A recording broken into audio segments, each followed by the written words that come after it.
Welcome students. Today we will discuss important topics and formula of Unit 2 Physics. Chapter is current electricity.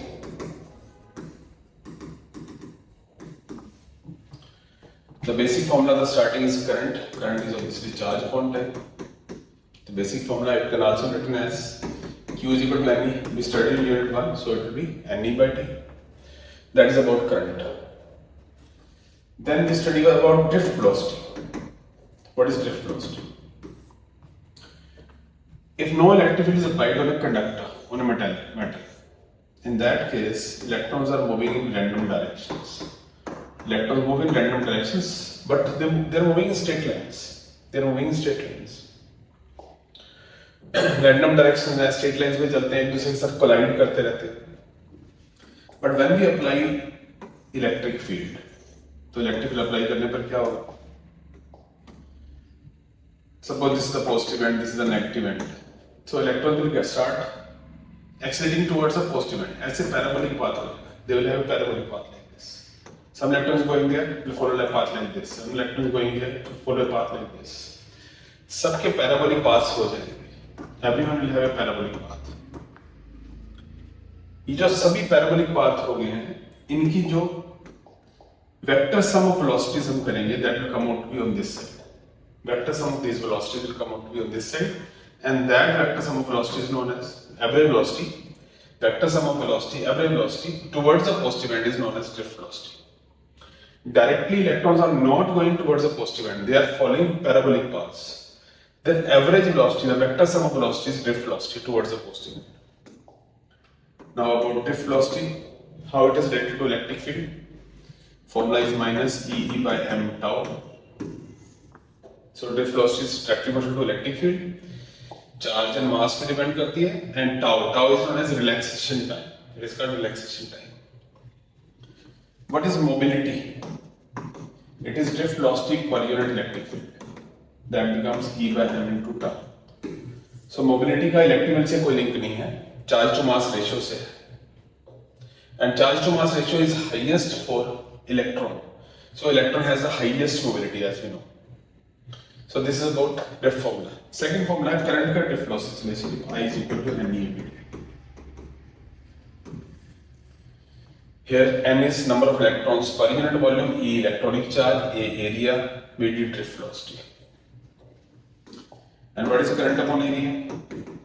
This is called current density, NEBD. Current density NEBD. ठीक है? जो current density है उसके फॉर्मूले में area नहीं है, but still it depends on area, because drift velocity जो है वो एरिया पे डिपेंड करती है. करंट के फॉर्मूले में एरिया है, बट करंट एरिया पे डिपेंड नहीं करता. सपोज हमारे पास एक कंडक्टर है वेरिंग क्रॉस सेक्शन का, यहां से करंट चल रहा है, यहाँ एरिया ज्यादा है, कहीं पे एरिया कम है. एरिया कम या ज्यादा होने से, इंक्रीज या डिक्रीज होने से drift velocity will change. Current will not change, current will remain same. This is because area into drift velocity is constant. Wherever the area is decreasing, drift velocity is increasing. This is same as the continuity equation we used in +1 towards when A1 V1 is equal to A2 V2. Same continuity equation is being used here. So we can say that drift velocity is inversely proportional to area. Drift velocity inversely proportional to area. So because area into drift velocity product is not changing, so current is not changing, current is same. But current density is changing. Current density depend करती है drift velocity पर, drift velocity तो area के साथ change होगी. So this should be remembered. Relationship should be remembered. This is drift velocity. ये दो relationship होते हैं. फिर हमारे पास Ohm's law है, आपको पता है. Voltage current आपस में directly proportional. Correctly, it should be I is directly proportional to D, because voltage is independent variable and current is dependent variable. But generally हम ऐसे लिख देते हैं V is equal to IR, then R is called resistance. Suppose we are taking VI graph, the slope of this graph is resistance. But if we are taking IV graph, then slope of this graph is 1 by R. और आपने देखा होगा practical notebooks में हमेशा IV graph बना होता है। VI graph हम यूज कर लेते हैं, but always standard rule is IV graph because voltage is independent variable and current is dependent variable, that's why we use it. अब ओम्स लॉ को ड्राइव कैसे करें? ड्रिफ्ट वेलोसिटी के दोनों फॉर्मूलास हैं। Drift velocity is E/m tau and current is equal to NE/ABD। ये drift velocity की value यहां पे जाके पुट कर दो, आपको ओम्स लॉ मिल जाएगा। I is equal to NEA E/m tau. This becomes NE square tau by m area. Electric field can be written as voltage per unit length because electric field is potential gradient. तब I और B आपस में directly question हो गए। यही हमारा Ohm's law, सारी quantity को उम्मीद लेते हैं, B का फॉर्मूला हो जाएगा हमारे पास m/NE square tau,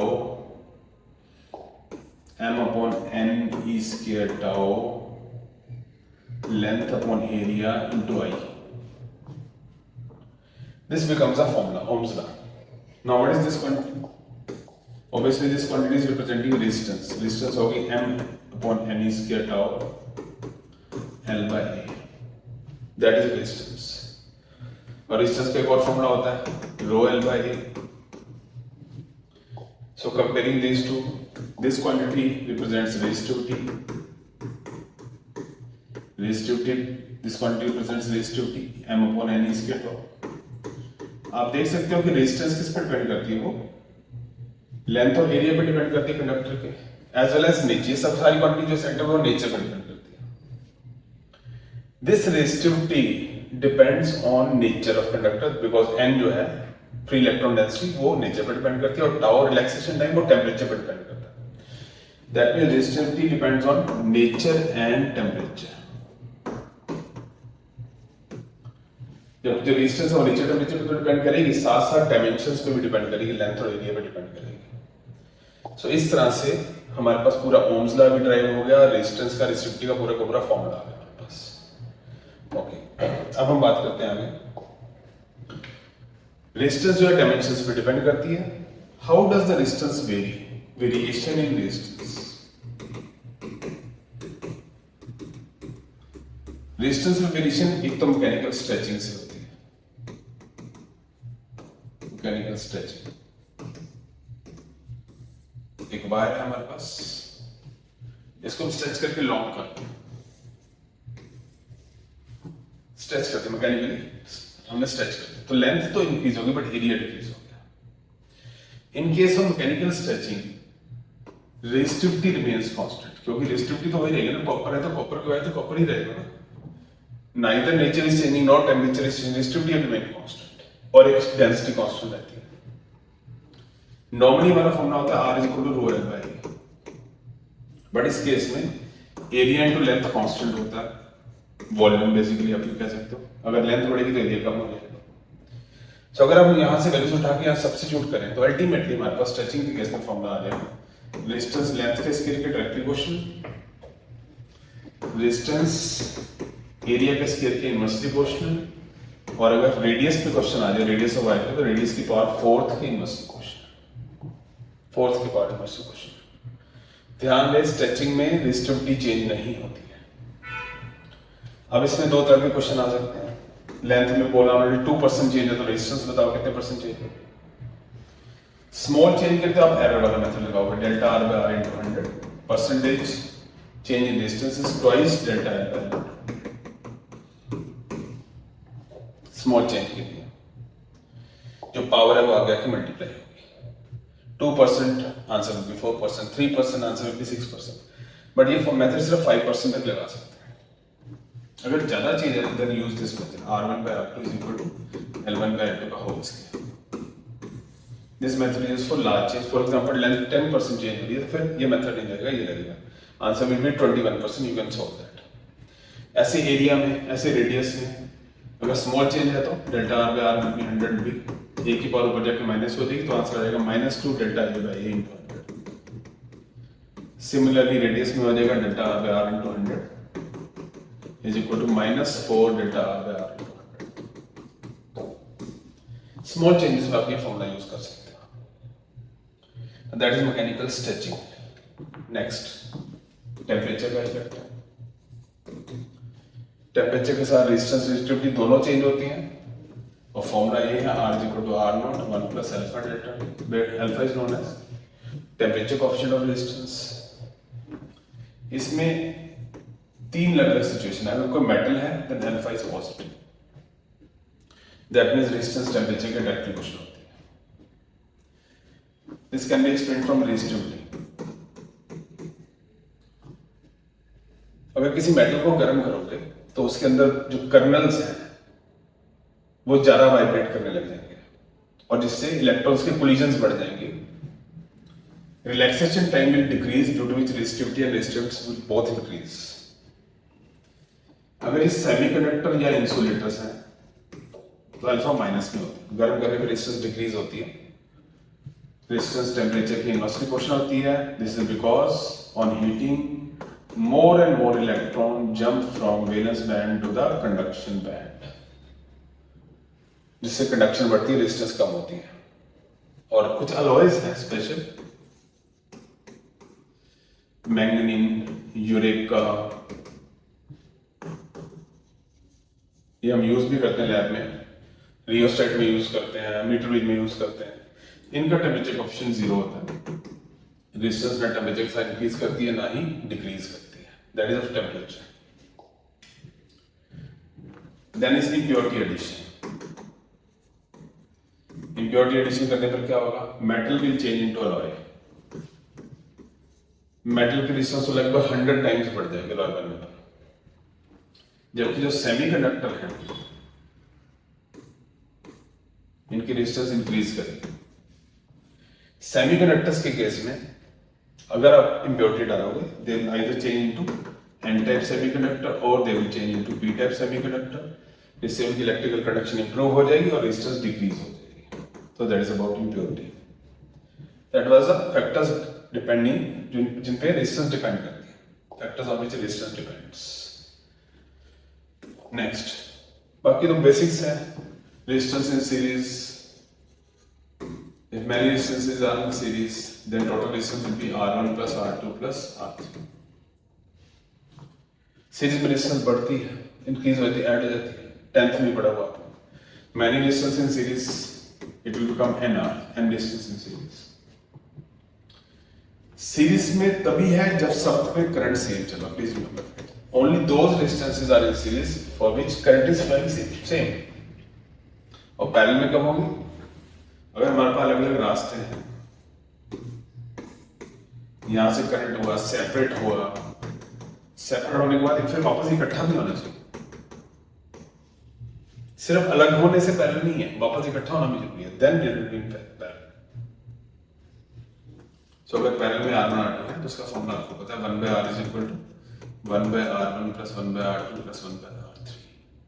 So resistance in parallel will be R/N and ratio resistance in series to resistance in parallel will be equal to n square। अगर n रेजिस्टेंस आपने सिमिलर सीरीज में लगाए हैं या n रेजिस्टेंस पैरेलल में लगाए हैं तो उनकी रेशियो जो है resistance in series to parallel will be n square।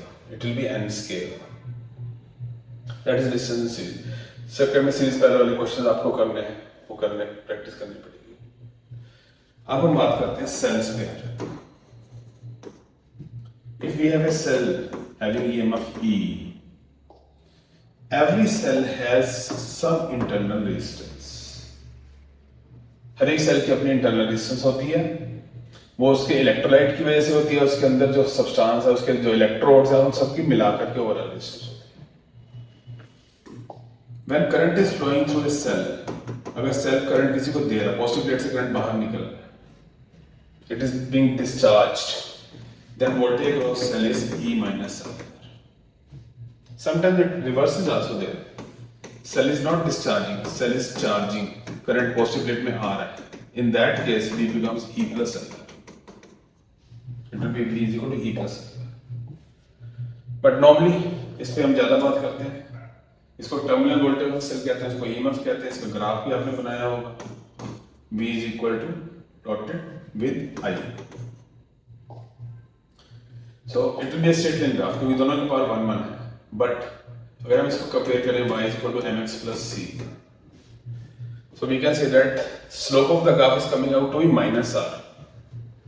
तो ये ग्राफ नीचे की तरफ आएगा, नेगेटिव स्लोप का ग्राफ है, इसकी स्लोप जो है वो माइनस आर है, और यहाँ पे जो y इंटरसेप्ट है वो e के बराबर है, y intercept is equal to e. So this is a very important graph, बहुत ज्यादा ये ग्राफ आता है, ध्यान रहे, सेल की इंटरनल रेजिस्टेंस और टर्मिनल वोल्टेज के बीच में रिलेशनशिप. ओके, एक और बात, अगर कोई सेल ऐसे लगा हुआ, एक्सटर्नल रेजिस्टेंस हमने कैपिटल आर लगा दिया, how much current will be flowing, cell में से कितना करंट चलेगा, it will be total EMF divided by total resistance, that is internal plus external. This much current will flow through the cell, E upon small r plus capital R. That is also very important formula. उसके बाद दो derivations आती हैं, two cells in series. अगर दो sales आपने series में लगा दिए हैं, E1 E2 R1 R2,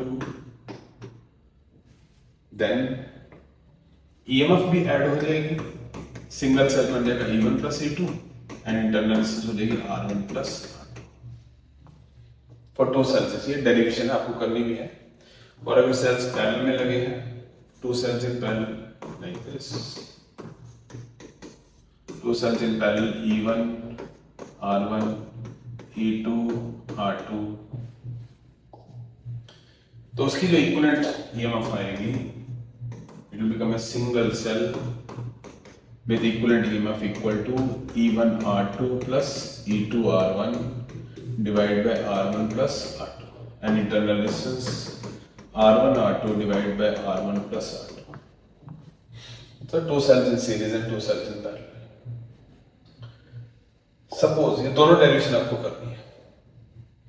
Suppose n cells है सीरीज में, अगर हमारे पास कई सारे n cells हैं, each similar cells, each has EMF E, internal resistance R, then it will become a single cell. अगर n cells हमारे पास ऐसे, it will become a single cell जिसकी EMF NE और internal resistance NR हो जाएगी.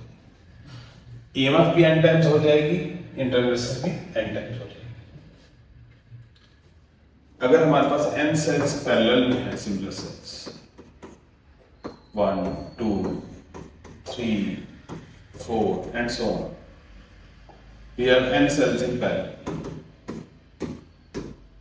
EMF सबकी E है, internal resistance R है.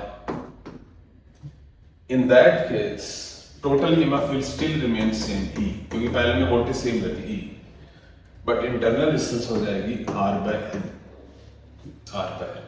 तो series in cells in series, cells in parallel. ठीक है, ये तो हमारा हो गया बेटा chapter 1 of current electricity. Now we go to chapter 2, Kirchhoff laws.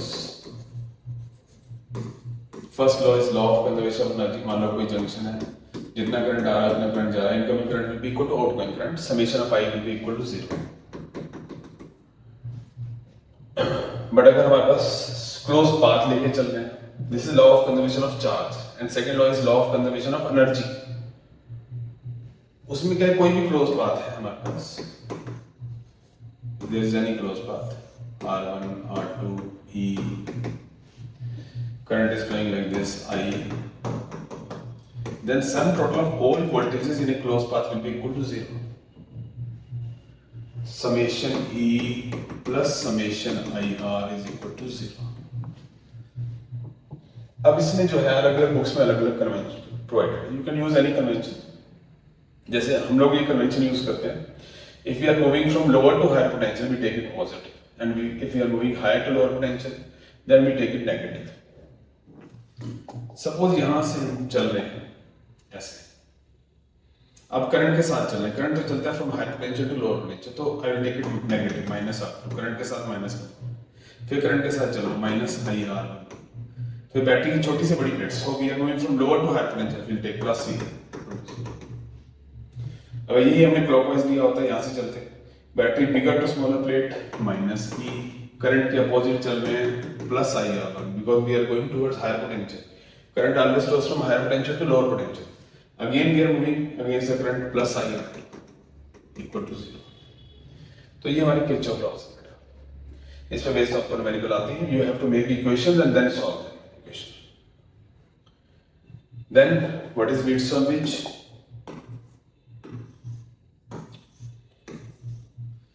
4 resistances connected in the form of a bridge. Galvanometer is connected in between.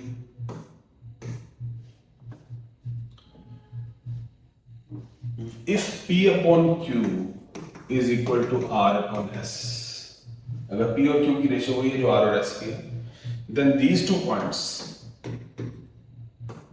B and D points will be at same potential if P upon Q is equal to R upon S. In that case, galvanometer will show no reading. यहाँ पे current जाएगा नहीं. You can remove this. अगर यहाँ पे कोई resistance दिखी है उसको भी रिमूव कर दो क्योंकि वहाँ करंट जाने वाला नहीं है. So P and Q will come in series. R और S भी किसमें हो जाएंगे सीरीज में और फिर ये पूरा का पूरा सिस्टम आपस में क्या हो जाएंगे पैरेलल में हो जाएंगे. That is Wheatstone's image. Okay, second chapter भी कंप्लीट हुआ. थर्ड चैप्टर है हमारा पावर. Heat produced. जब किसी वायर में करंट चलता है तो हीट प्रोड्यूस का फॉर्मूला होता है I2RT या V2RT या VIT. सारे एक फॉर्म नहीं है, हम इसी से चेंज कर लिया बिकॉज हम भी नो V इज इक्वल क्या होता है IR. उससे चेंज करके हमने हीट प्रोड्यूस का फॉर्मूला बना दिया. इसको बोलते हैं जॉउल हीटिंग. एंड पावर क्या हो जाएगी वो एनर्जी अपॉन टाइम. इन सबको टाइम से डिवाइड कर दो. I2R V2R V. नॉर्मली हम बहुत जगह पावर का फॉर्मूला I2R यूज करते हैं. Is correct. जैसे मान लो हमारे पास कई सारे रेजिस्टेंस हैं, सेम करंट चल रहा है तो अलग अलग की हीट निकालनी है, then we use I2R. But practically this formula is not use much. This is because हमारे घर में जो सप्लाई है वो फिक्स्ड है 220 वोल्ट है. वोल्टेज सबको सेम मिल रही, सभी डिवाइस पैरेलल में लगे, इसलिए पावर का फॉर्मूला हम यूज करते हैं वो V2/R चलेगा. जो पावर रेटिंग्स हैं, जो डिवाइसेस बनाए जाते हैं, बल्ब ट्यूब वगैरह सब में पावर V2/R. बिकॉज ये एज्यूम करके बना रहे हैं ट्यूब को या बल्ब को कि वो 220 वोल्ट पे काम करेगा, इसलिए V2/R is the correct formula, not I2R. I2R can be used but correctly for house hold circuit it is V2/R. ध्यान रखना इसमें. अब अगर कई सारे डिवाइसेस सीरीज में लगा दिए R1 R2 R3 तो जो रेजिस्टेंस का फॉर्मूला होता है पावर का फॉर्मूला उसका रिवर्स चलेगा. रेजिस्टेंस का ये फॉर्मूला था, पावर का फॉर्मूला ये हो जाएगा क्योंकि पावर और रेजिस्टेंस आपस में इन्वर्सली है तो सीरीज में पावर का फॉर्मूला ये चलेगा. और पैरेलल में डिवाइसेस लगे हुए हैं, घर में सभी पैरेलल में लगे हुए हैं, इन दैट केस पावर का फॉर्मूला हो जाता है P1 + P2 + P3. जितने डिवाइसेस ऑन करोगे उतनी पावर बढ़ती चली जाएगी. So this concludes your important formulae of Unit 2 of Physics. Okay बेटा, अगर अच्छा लगा हो तो सब्सक्राइब करें एंड लाइक करें.